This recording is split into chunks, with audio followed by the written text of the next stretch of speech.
Kibuloy muna. Ayan. Mamaya na kay Alice Chua. Yan yung lagi natin sinasabi last year pa, writing on the wall.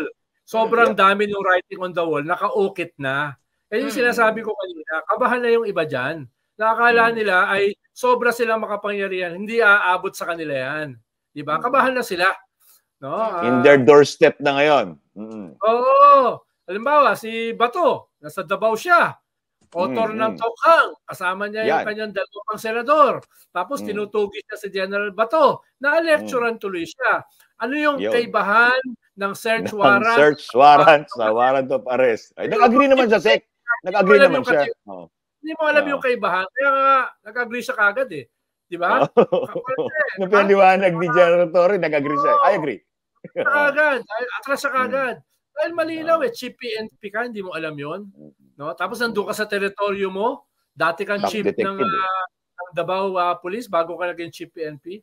Kaya natatawa ako nung pinapanood ko yung hearing eh. Tingnan mo itong mga to, di ba? Went on the offensive.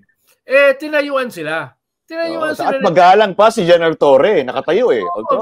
Very respectful, hindi humble, pero hindi kinakabahan. Hindi nararatel. Di ba? Hindi nararatel, no? Yun yung mahalaga. Sana mas marami pang pulis yung gano'n.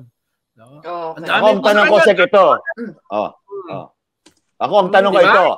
Lahat na ginawa. Okay? Yung with respect sa sinabi ni Ina doon sa sombrero, no? Sa cap niya na agila. Lahat na ginawa eh, no?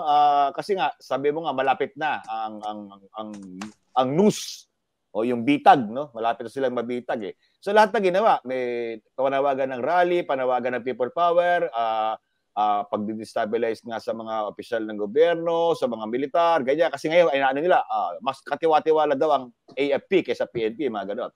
Ito pa parang salita. Ano pang pwedeng gawin, Sek?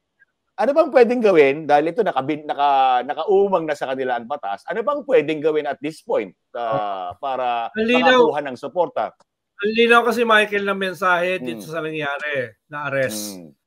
Na it can be done. Kahit saan kayo magtago, kahit sa teritoryo nyo, kahit sa bailiwick nyo, it can be done. Di ba?